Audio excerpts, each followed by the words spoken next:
Bio Bio Televisión, con el auspicio de Libérate del estrés con Melipaz, tranquilizante natural de NOP Laboratorios, pinturas y adhesivos blanco. Llegó la nueva forma de pintar con despacho en 24 horas. DBA Capital, invierte en las empresas tecnológicas que lideran la digitalización del mundo. Conoce Silicon Fund en dbacapital.com y Dongfeng Drive Your Dreams. Presentan comentarios de Tomás Mochati. ¿Andas acelerado? ¿Te sientes más irritable y alterado? ¿Te cuesta dormir bien? Tranquilízate naturalmente con Melipaz, que calma la ansiedad, relaja y reduce el estrés. Libérate del estrés con Melipaz. Pídelo en todas las farmacias del país. Sorpréndete con la nueva línea de vehículos Aeolus Dongfeng y sus modelos i3 y GS Cross. Encuéntralos en sus versiones mecánica y automática. Dongfeng, drive your dreams.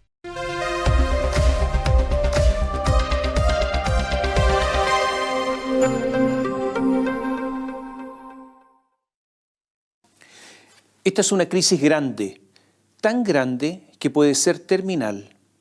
Es una crisis sucia, nauseabunda, de esas asquerosas que intoxican. A ver, usted puede entender que hay crisis política que ocurren en gobiernos por diferencias ideológicas, por diferentes visiones estratégicas, o sobre distintas visiones sobre el rol del Estado, o sobre reformas, o sobre temas constitucionales, o sobre la política económica, o sobre los equilibrios al interior de una coalición gobernante, o sobre la relación con la oposición. No, ahora no es nada de esto. La crisis la origina un alto funcionario que parece cometió de los peores delitos, el de violación sexual a una subordinada en un gobierno autoproclamado feminista y habiendo confesado la denuncia a la primera magistratura, a Gabriel Boric, y este no reacciona y al contrario, le permite seguir ejerciendo sus funciones. Y no solo eso, el presunto autor del delito confiesa haber revisado videos captados por cámaras privadas, lo que es abiertamente ilegal, sin que el señor presidente, que tiene formación jurídica, sin que Gabriel Boric haya reaccionado ante esta segunda vulneración a la ley, permitiéndole seguir en su cargo y desempeñando funciones oficiales. El martes 15 de octubre, Carolina Toá es informada por el director de la Policía de Investigaciones, Eduardo Serna, de la denuncia de abuso sexual contra Monsalve y del uso de la inteligencia, de la agrupación de inteligencia de la Policía de Investigaciones, o sea, de la policía secreta, para obtener imágenes captadas por las cámaras del restaurante Ají Seco Místico y del Hotel Panamericano. La preocupación de Serna es explícita. Monsalve hace uso del sistema de inteligencia de la PDI directamente sin avisar al alto mando y para un asunto personal. Ese martes 15, a las 4 de la tarde, con 27 minutos, Gabriel Boric le pregunta por el sistema de mensajería Signal a Manuel Monsalve. ¿Vuelves a la moneda? Monsalve no responde. Pasa 1 hora y 16 minutos y Boric insiste, le escribe, recuérdame a qué hora llegas. Sigue el silencio de Monsalve y recién a las 19 horas le responde. Usted comprenderá que no es habitual bajo ningún gobierno que al presidente no le respondan de inmediato y que cuando lo hacen es en 2 horas y media después. No hay autoridad presidencial. Cuando ya estaba bien oscuro, cuando ya el edificio estaba casi vacío, porque gran parte de la burocracia gubernamental se había retirado, en el despacho presidencial del Palacio de la Moneda se produjo esa reunión fatídica. En el despacho presidencial estaba Su Excelencia, el presidente Gabriel Boric, Carolina Toá y Manuel Monsalve. Este era el trío. En la conferencia de prensa, esa larga de 53 minutos, Boric dice que solo en esos instantes se enteró de la denuncia y de la revisión de las imágenes. Y aquí viene una pregunta que yo diría que es esencial, que es de esas preguntas definitivas. ¿Boric supo que se usaron los servicios de inteligencia de la PDI, de la policía secreta, para obtener los videos? Carolina Toá, que sí sabía, porque se lo dijo el jefe de la PDI, ¿se lo contó a Gabriel Boric? Lunes 21 de septiembre, punto de prensa de Carolina Toá. La ministra dice que la información que recibió fue desde un primer momento completa, que le contaron todo. Se le entregó el director de la PDI a mi persona respecto a que había una acusación contra el ex subsecretario por abuso sexual y violación y que en la investigación también se estaba abordando el uso que hizo de la ley de inteligencia para solicitar que se levantara cierta información. Eso estuvo informado por el director de la PDI y así fue informado al primer mandatario. Todo esto lo publicamos en BioBio Chile en una nota de Néstor Aburto. O sea, Carolina Toá dice que le informó todo a Gabriel Boric. Conclusión, desde el día 1, desde el momento 1, desde el minuto 1, Gabriel Boric supo que se había usado la ley de inteligencia para rescatar los videos y analizarlos, y no reaccionó frente a la irregular actuación de Monsalve, actuación que podría constituir un delito. Y no solo eso, siguió desempeñando funciones oficiales, como le decía, mientras mantenían ellos dos, Toá y Boric, todo en secreto, todo, durante días, durante 36 horas, hasta que se develó públicamente por el diario La Segunda. Y si no lo hubiese develado ese diario, quizás hasta cuándo. Y esto es insólito, es inexplicable. Naturalmente que todo esto ocurría sin que hubiese ningún interés por la víctima, una subalterna. El reemplazante de Monsalve, exministro de Justicia, Luis Cordero, él sí captó la gravedad del asunto. Entonces, en un tono doctoral, con voz engolada, dijo que no se había violado la ley, que se cumplieron los protocolos, intentando hacer un control de daños acerca del uso irregular de la ley de inteligencia. Carolina Toá también enarboló la tesis. ¿Qué dijo Carolina? Textual, de acuerdo a los estándares de la ley de inteligencia, que la ley de inteligencia tiene, no hay nada que cuestionar desde el punto de vista de la directora de inteligencia. Pero ¿sabe una cosa? La tontera tiene límites. Todo este control de daños fue en vano, porque Monsalve violó la ley. El problema es que Gabriel Boric lo supo y cayó.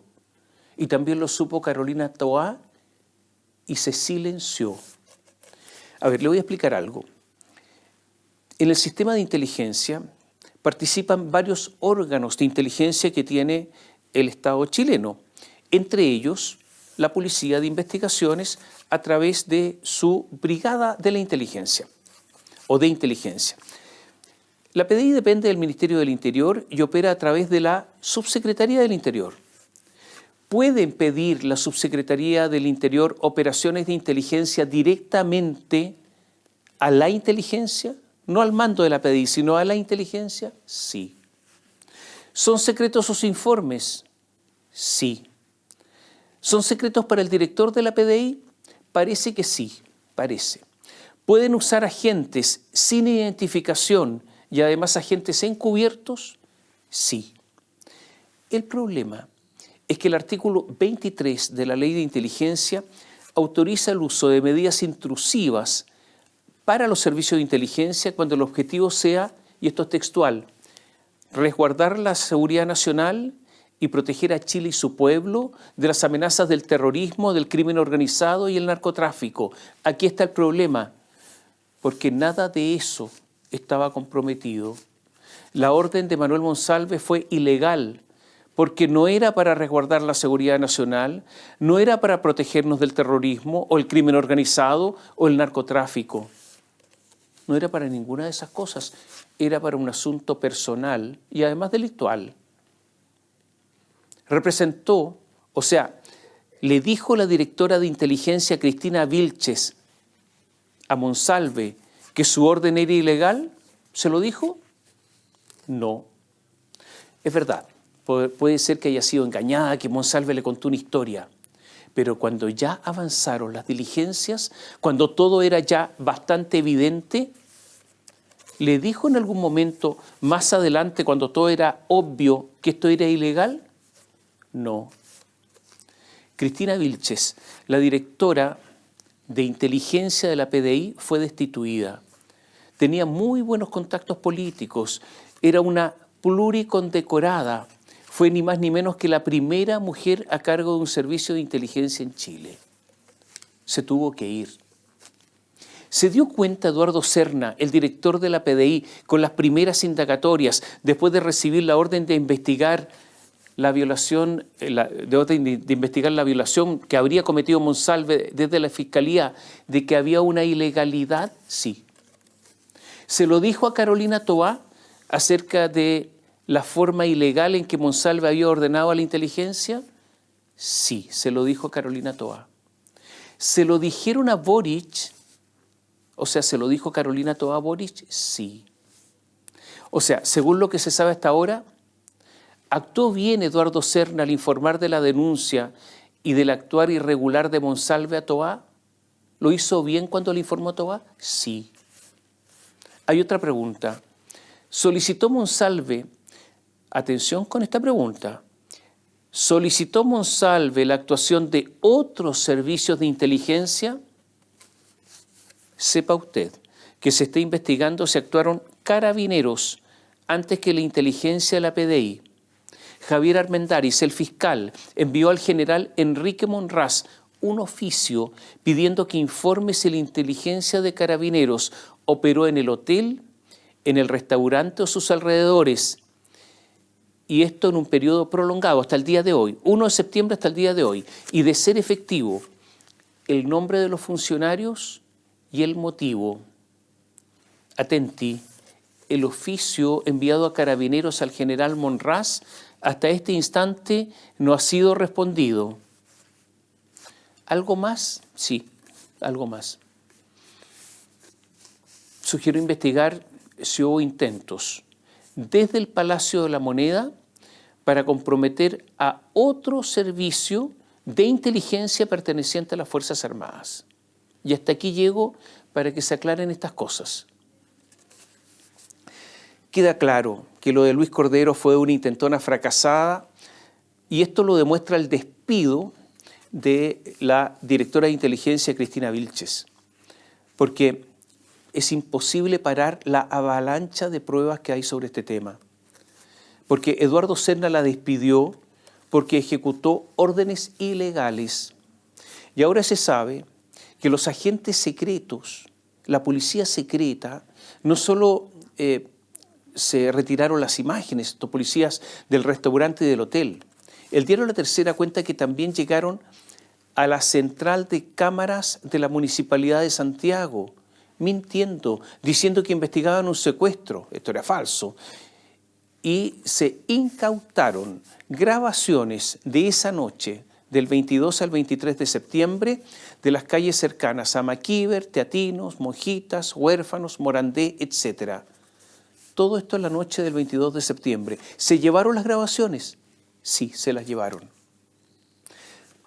La policía secreta logró contactarse con la víctima y esta policía secreta mandada por Monsalve. Sí. ¿Cómo llegó la policía secreta hasta la denunciante? Se hicieron pasar por repartidores de delivery, se caracterizaron, como que se disfrazaron de Rappi o algo parecido para tomar contacto con ella. Me imagino a estos policías vestidos de Rappi, como andan vestidos con una moto de baja cilindrada, hasta incluso en una de esas hablando con acento venezolano, con una historia aprendida, tratando de entregar un paquete cualquiera. Usted sabe, al estilo de la inteligencia criolla. Monsalve explicó que esto lo hizo porque estaba inquieto, porque la subordinada no había ido a trabajar. Él dice que quería velar por ella. Otros que simplemente querían tenerla a mano, vigilada. Javier Armendáriz en la audiencia de cautela de garantías, dijo que Manuel Monsalve utilizó su condición y el tipo de funcionario público que era para llevar a cabo una investigación casi paralela y que podría haber, escuche bien, pérdida de antecedentes o evidencias. Monsalve, al delito de violación, ¿podría agregar a su currículum el de obstrucción a la justicia? ¿Obstrucción a la investigación? Sí. Lo más probable es que sea interrogado por el fiscal Javier Armendáriz y luego formalizado. Y esto podría ocurrir ahora, en los próximos días. O sea, desar de la lucha contra la delincuencia va a terminar saliendo de un tribunal con un pito que dice imputado y con esposas rodeando sus muñecas. Esta es, ni más ni menos, la dimensión de la caída. Hay un misterio, hay muchos misterios acá, pero uno, por ejemplo, que no está resuelto. Los hechos ocurridos en el restaurante Ajíseco Místico y en el Hotel Panamericano en la noche del 22 al 23 de septiembre, después de eso, ¿por qué Monsalve demoró unos 17 días en caer en la cuenta de que no se acordaba de nada? ¿Y por qué después de 17 días echó a andar todo este aparato de la policía secreta? ¿Por qué no lo hizo antes? ¿Por qué, si esa mañana del 23 de septiembre se comunicó poco antes de las 8 de la mañana con su equipo, avisando que no iría al punto de prensa programado a las 8:30, ¿por qué se quedó en el hotel casi toda la mañana? Y si de nada se acuerda, según él dice, ¿por qué sí se acuerda que hubo un forcejeo con la víctima en torno a un taxi esa noche, lo que le originó a la denunciante algunas lesiones? ¿Por qué se acuerda de eso y no de otras cosas? Algo raro además. Escuche bien. Monsalve entregó su celular a los policías de inteligencia presuntamente para que determinaran si había sido clonado. Es obvio que ese celular, usted lo comprenderá, tiene mucha información reservada, tanto de seguridad como información política. También, por ejemplo, habría vestigios del uso de fondos reservados. Usted me entiende lo que estoy diciendo. Pregunta para la policía y para Armendáriz. ¿Monsalve limpió su teléfono antes de entregarlo o le entregó con toda esa información a la policía? Perdone usted que nos pongamos tan preguntones. Y ahora volvamos a la política. El ambiente en La Moneda está envenenado, está ponzoñoso. La abogada defensora de la víctima, María Elena Santibáñez, dijo en Tele 13 que personas del gobierno se comunicaron con el padre de la víctima, que él solo habría escuchado.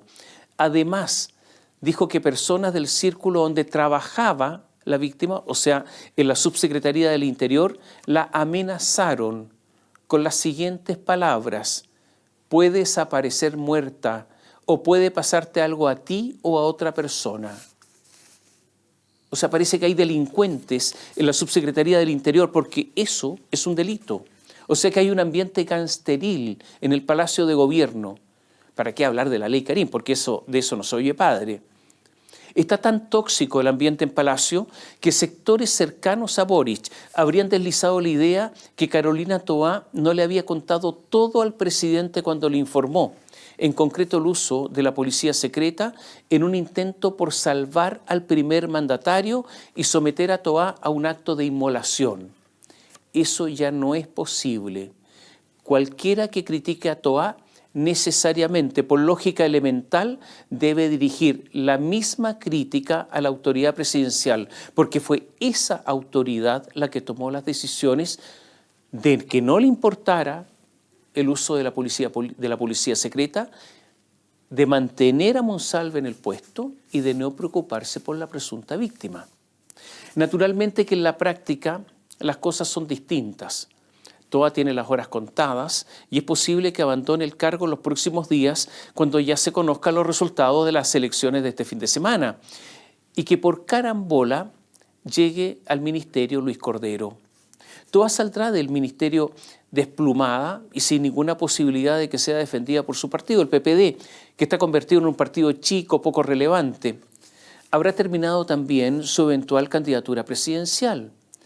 Carolina Toá está contra las cuerdas, pero intenta defenderse. poco antes de cerrar esta columna, hace poco, dijo: yo estoy aquí firmemente a cargo de tareas, comprometida con sacar adelante esas tareas, y en el momento que hemos vivido después de lo que ha sucedido con el ex subsecretario, con mayor razón concentrada en sacar adelante esas tareas. Así habló Toá hace poco y agregó: ejerzo mi cargo para cuidar a las personas, no para cuidarme yo misma. Esa no es mi labor. Y atención, hace poquito, ahora recién, reiteró que informó todo, incluyendo la operación de inteligencia, al presidente Boric. O sea, Toá está jugando con dureza. Él también sabía, dijo, y el principal responsable, lo da a entender, es él, no yo. Las relaciones de Boric con Toá se han deteriorado, por eso el ambiente está muy malo. Agrega todo esto, la guerra que hay al interior del gobierno entre el Frente Amplio y el Partido Comunista con el llamado socialismo democrático. El responsable, Monsalve, es socialista. La responsable política, la superiora de Monsalve, su superiora directa, Toá, es PPD, los dos del socialismo democrático. ¿Y qué le dicen los Frente Amplistas? Teníamos nosotros razón. Cada cierto tiempo ustedes aparecen con sus vicios viejos. El sábado pasado hubo una reunión de solo mujeres del Frente Amplio del Partido Comunista. Participaron varias ministras. ¿Cuál fue la conclusión? ¿Cuál fue la decisión? Faenarse, perdone la expresión rústica, faenarse a Toá. Como le decía, es posible que a Toá le queden horas en el cargo. Y ¿sabe cómo le empezaron a decir los Frente Amplistas a los socialistas? Los chanchos. Así les dicen ahora, los chanchos. Así de malo está el ambiente. Antonia Cósmica Orellana es la ministra de la Mujer y Equidad de Género. Es una especie de guardiana de la doctrina feminista gubernamental, la cancerbera de la erudición sobre la perspectiva de género. Cuando ocurrieron los hechos, estaba lejos, en Ginebra, en el Palacio de las Naciones, en esa edificación estilo Art Deco, exponiendo sobre los avances del Estado de Chile en la eliminación de todas las normas de discriminación contra las mujeres. Se solazaba allá en Ginebra diciendo que en Chile se había avanzado mucho bajo este gobierno.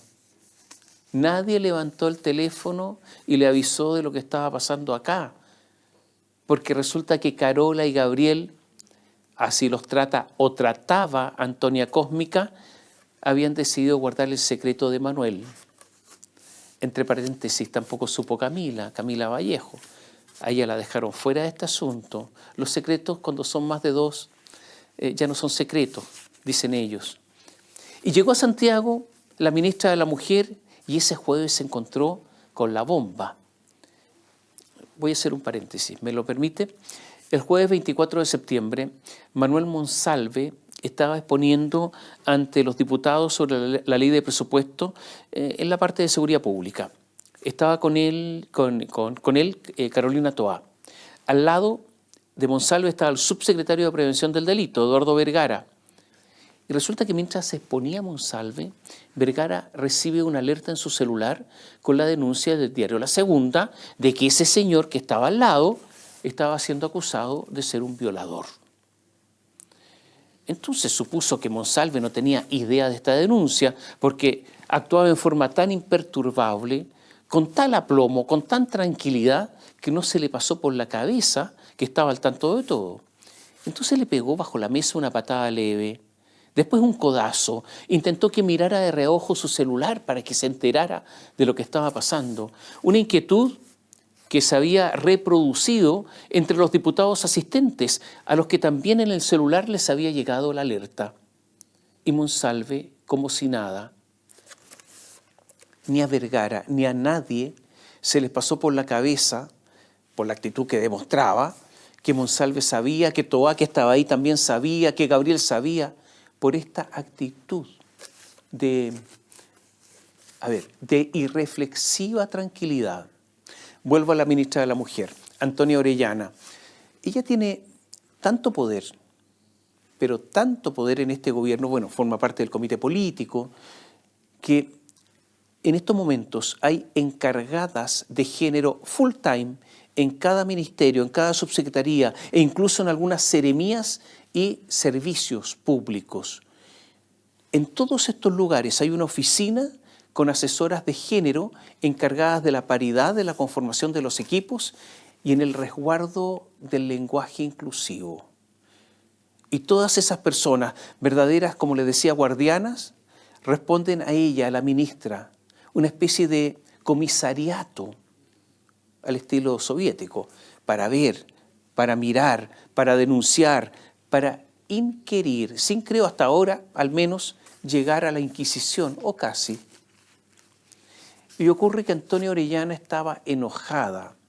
Ella, teniendo tanta gente en tantos lugares, pagadas por todos nosotros, claro, y resulta que lo importante, lo relevante no se lo informaron. O sea, la bypasearon, no le avisaron, todo un contrasentido. Entonces decidió hacer un punto de prensa, fue un punto de prensa divertido, porque ella sintió la necesidad de hablar. Y una vez más, tenemos que acudir al libro Desde el Jardín.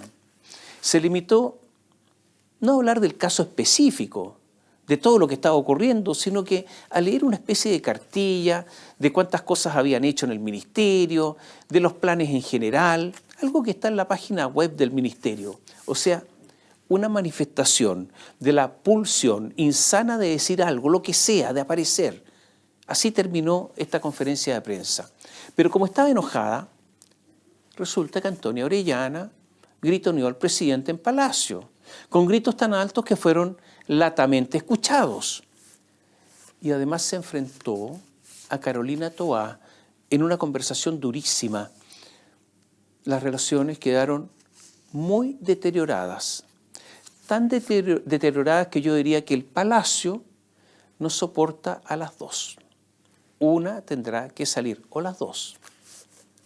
El lunes, en que había comité político, saludó a Antonia Cósmica y luego se retiró, no se quedó en el comité político pese a todo lo que estaba ocurriendo. Y como estaba enojada incluso, rebatió a Luis Cordero, que había justificado el viaje de Manuel Monsalve a la región del Biobío en vehículo y avión fiscal, diciendo que el estatuto administrativo no lo permitía. Pero ocurre que Cordero, experto en estatuto administrativo, le dijo, en esto usted es ignorante.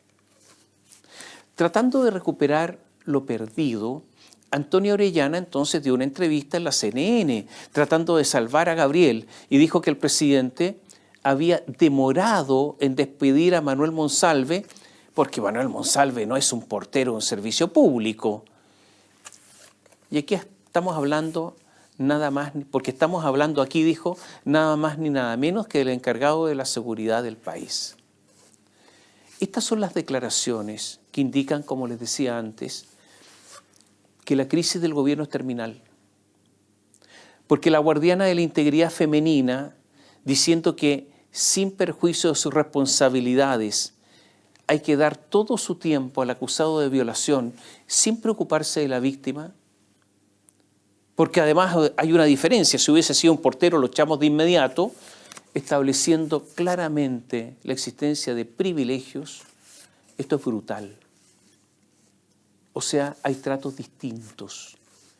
Y las personas más modestas, bueno, se despiden sin problema de inmediato. Esto apunta al corazón del gobierno. Se imagina usted a Orellana, no ministra, sino activista, lo que hubiera dicho a una ministra de otro signo si hubiera ocurrido todo esto, ¿cómo habría reclamado? Por eso digo que esta crisis afecta al corazón del gobierno.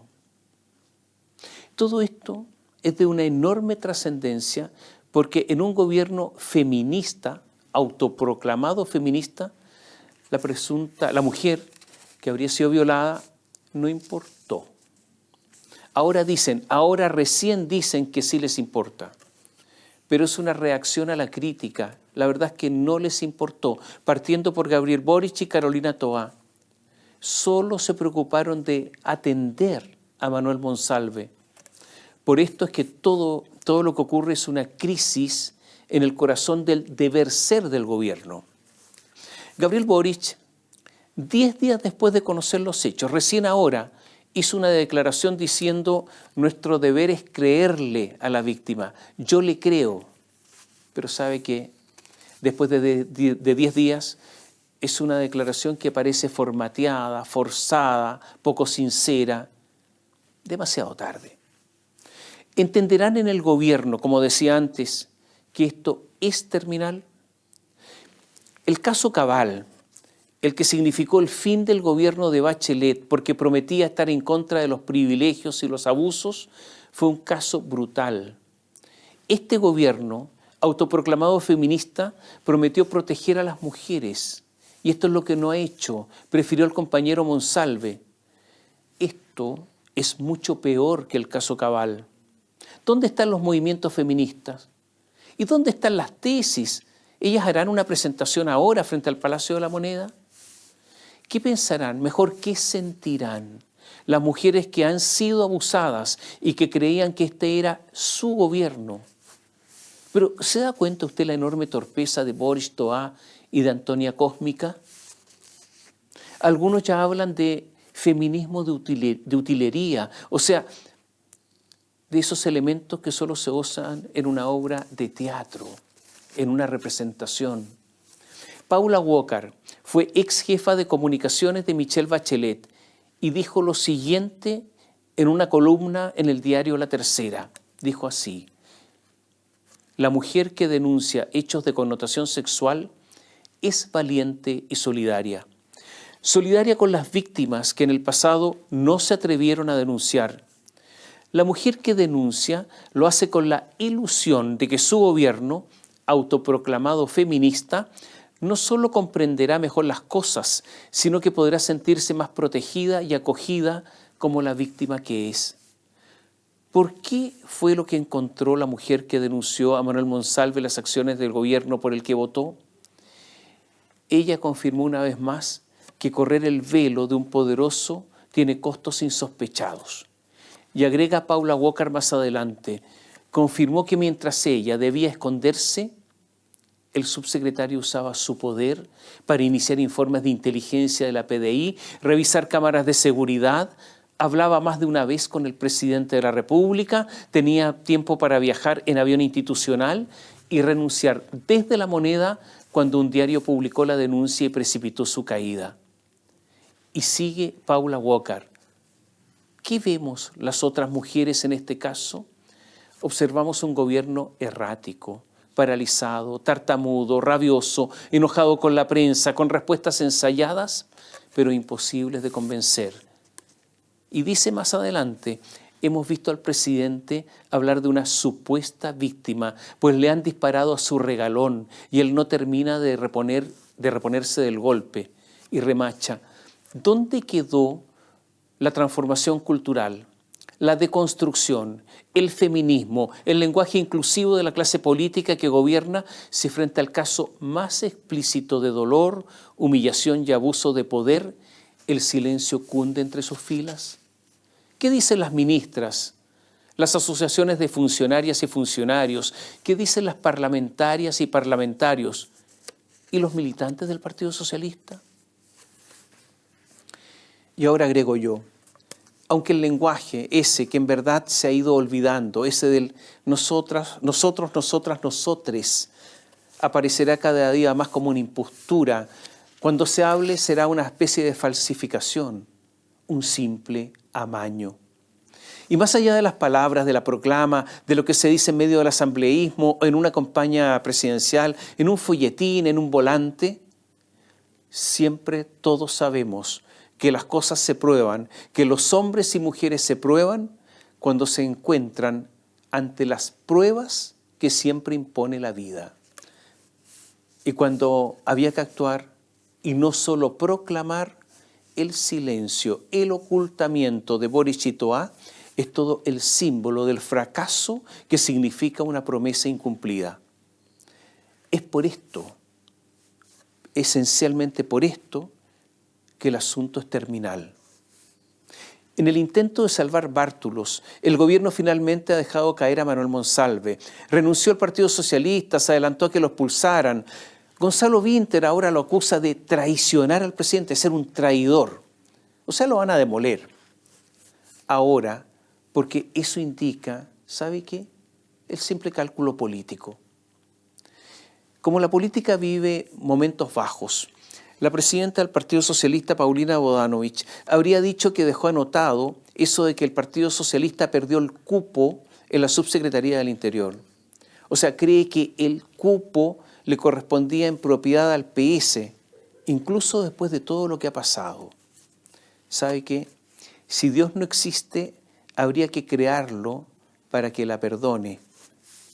Permítame una reflexión general. Manuel Monsalve es un político de muchísima experiencia, médico de la Universidad de Concepción. Con solo 8 años de ejercicio profesional, llegó a ser director del Servicio Médico de Arauco, designado por Michelle Bachelet, un cargo obviamente que es político. Fue diputado por 4 periodos. Es verdad, no se le recuerda por una gran gestión como diputado. Con su forma cansina, apoyó las acusaciones constitucionales contra Sebastián Piñera. Alguien me dijo, y ¿sabe qué me dijo? Me hizo sentido, que nadie, esto es lo que me dijeron, una observación, que nadie a los 59 años comienza con estas prácticas de violación sexual. Porque si la violación se comprueba, hay que investigar el pasado de Monsalve. La denunciante, hoy de 32 años, es una mujer que Manuel Monsalve conocía desde que era muy joven, en Curanilahue, en el Arauco profundo. Hija de un feriante, es la primera profesional de su familia. Su padre colaboró con Monsalve en sus campañas políticas, lo ayudaba. Te llevo para allá, a veces como un chofer, pero los colaboradores de las campañas.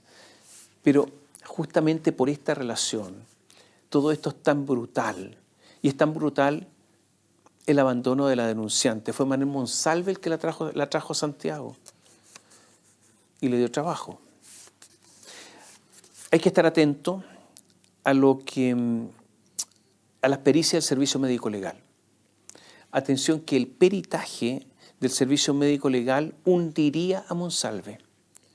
Hay que también averiguar si Monsalve se contactó con fiscales del Ministerio Público para tratar de negociar. Por el momento nos guardaremos los nombres de los fiscales, pero sería bueno que si esto es así, que lo digan.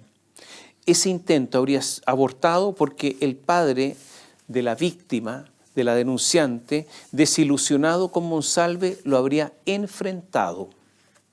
Y ustedes han visto el silencio de la oposición. No necesitan en la oposición hacer nada. Ha habido contactos entre el socialismo democrático y la derecha para que la oposición no intente una acusación constitucional contra Gabriel Boric.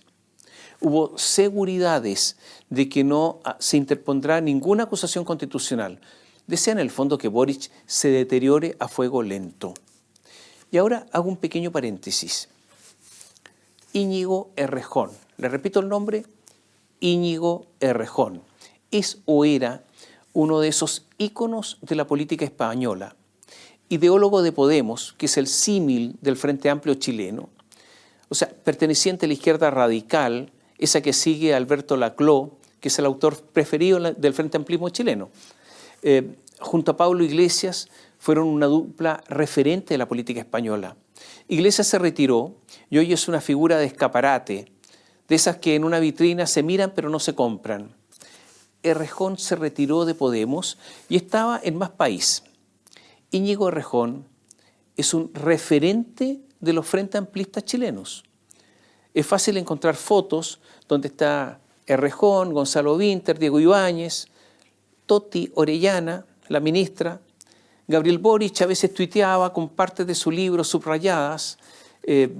Íñigo fue asesor de la Asamblea Constituyente de Evo Morales, amigo de Álvaro García Linera, todo un círculo, un grupo. Dijo Errejón que uno de sus mejores discursos lo dio en Chile ante una asamblea de Revolución Democrática. ¿Pero qué les dijo? Que hacer política a través de los partidos políticos es muy precario, que hay que hacerlo a través de de fundaciones. Él es el ideólogo de las fundaciones. Él dijo que ahí están los recursos, se obtienen del Estado y que cuando se pierde una elección, las fundaciones son el lugar para guarecerse, para esperar la próxima elección. Entonces aquí le hicieron caso y resultado, un montón de ellas están siendo, usted lo sabe, están siendo investigadas. Bueno, ocurre que hace algunas horas Íñigo Errejón anunció que abandonaba la política. Fue de sopetón y fue sorpresivo. Se lo informó a la plataforma multinacional Sumar, donde participaba. ¿Y qué dijo? Dijo que ha llegado al límite de la contradicción entre el personaje y la persona, entre una forma de vida neoliberal y ser portavoz de una formación que defiende un mundo nuevo, más justo y humano. Sí, increíble, en medio de su denuncia le echa la culpa al sistema neoliberal. Pero ¿por qué renunció? ¿Por qué dijo abandono todo, Íñigo, hace algunas horas? No fue por el sistema neoliberal. Ocurre que lo acusaron de violación, de abuso sexual. Y después de esa acusación empezaron rápidamente a salir otras mujeres. Da la impresión que es un depredador sexual. El diario El País dice que la caída de Errejón es una bomba en la izquierda feminista y que sus costos son más allá de Sumar y Podemos. El costo es para la izquierda y el gobierno de Pedro Sánchez y supone un deterioro para el conjunto de los sectores de izquierda, incluido el gobierno.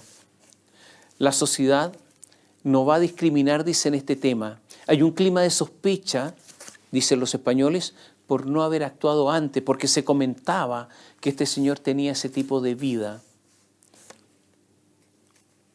Errejón, el referente del Frente Amplio chileno, está en el ostracismo desde ahora por violencia sexual, por abuso sexual, por violación. A veces hay solo coincidencias, o no. La lentitud en reaccionar, la traición a los principios proclamados, el feminismo de cartón. Esta es la noticia de ahora en España y posiblemente tenga alguna relación con nosotros. En una carta, Alberto Pedro López Hermida, que es director de la Escuela de Periodismo de la Universidad Finisterrae, dijo lo siguiente. Escuche bien esta carta, es cortita. Si Monsalve nos hizo olvidar a Cubillos, si Cubillos nos hizo olvidar a Hermosilla, si Hermosilla nos hizo olvidar a Jadwe, si Jadwe nos hizo olvidar a Barriga y Barriga nos hizo olvidar a Jackson, ¿en qué andará quien nos haga olvidar a Monsalve? ¡Qué miedo! No lo sabemos, pero lanzo una posibilidad. Juan Pablo Hermosilla, el abogado de su hermano Luis, anunció que en 10 días va a dar a conocer audios de su hermano con fiscales, fiscales adjuntos, fiscales regionales, funcionarios públicos, ministros de Corte de Apelaciones y de Corte Suprema, que le pidieron favores a su hermano. Son todos operadores del sistema de justicia. Promete información sobre almuerzos, mensajes de WhatsApp, correos electrónicos, todo principalmente vinculado a nombramientos. Promete especial dedicación a Ángel Valencia, fiscal nacional, y Lorena Parra, la que lleva el caso Audios. Se vienen noticias por ese lado y el plazo de los 10 días ya está corriendo. En otra época, hace no tanto tiempo, la noticia sobre la explosión de bombas Molotov en el internado nacional Barros Arana habría sido no una noticia, una notición. Un hecho que nos tendría a todos ocupados. Hay 35 alumnos con quemaduras, 11 en estado crítico, 5 en riesgo vital. Estaban al parecer al interior del recinto educacional fabricando bombas. Todos o varios de ellos pretendían lanzar esas bombas a otros y resultaron ellos con el daño que a otros querían causar. Esta es una verdadera tragedia. La directora habla de, mira, aquí se produjo un hecho aislado, como minimizando los hechos. Increíble la directora. Se estima que podría haber padres implicados.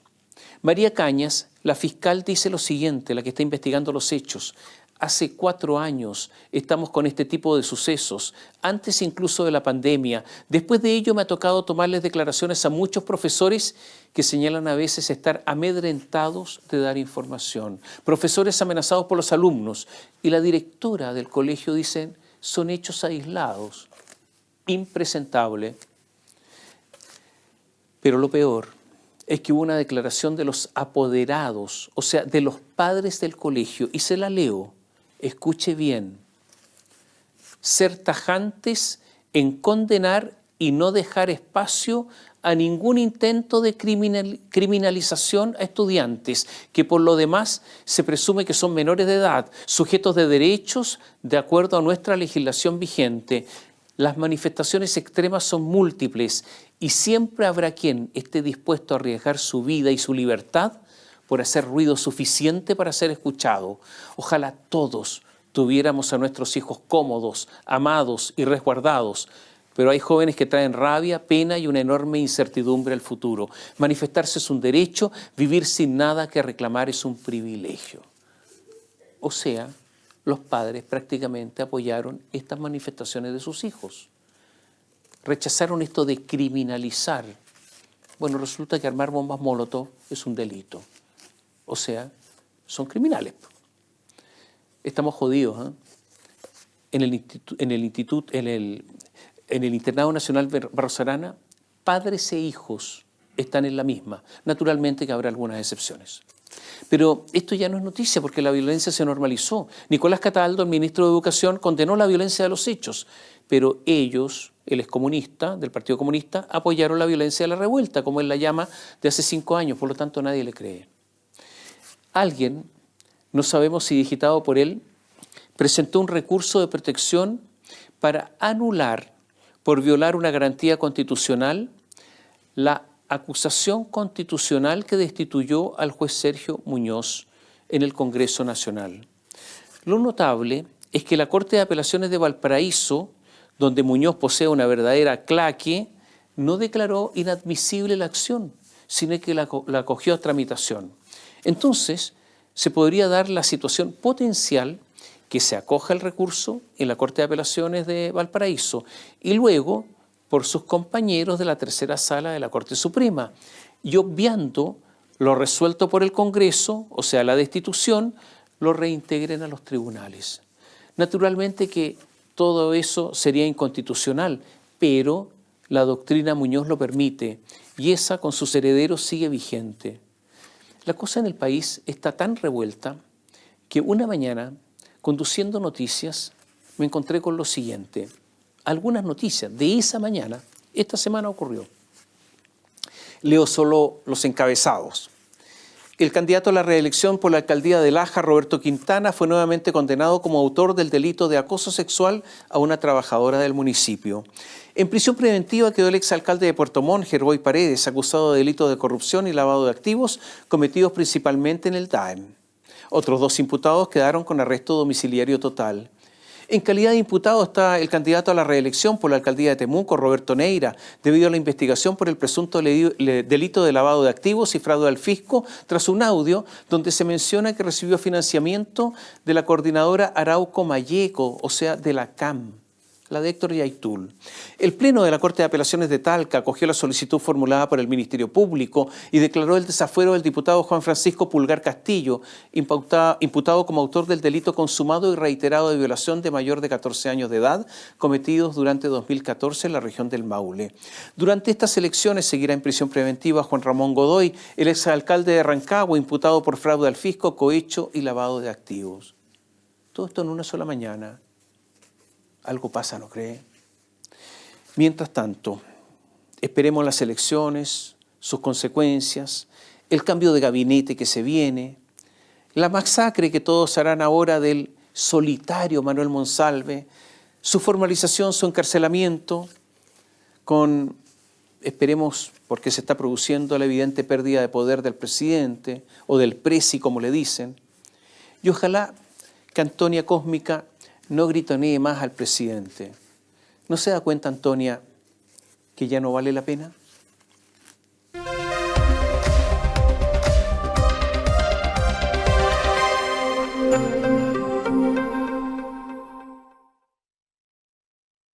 Bio Bio Televisión, con el auspicio de Libérate del estrés con Melipaz, tranquilizante natural de NOP Laboratorios, pinturas y adhesivos Lanco. Llegó la nueva forma de pintar con despacho en 24 horas. DVA Capital, invierte en las empresas tecnológicas que lideran la digitalización del mundo. Conoce Silicon Fund en dvacapital.com y Dongfeng Drive Your Dreams.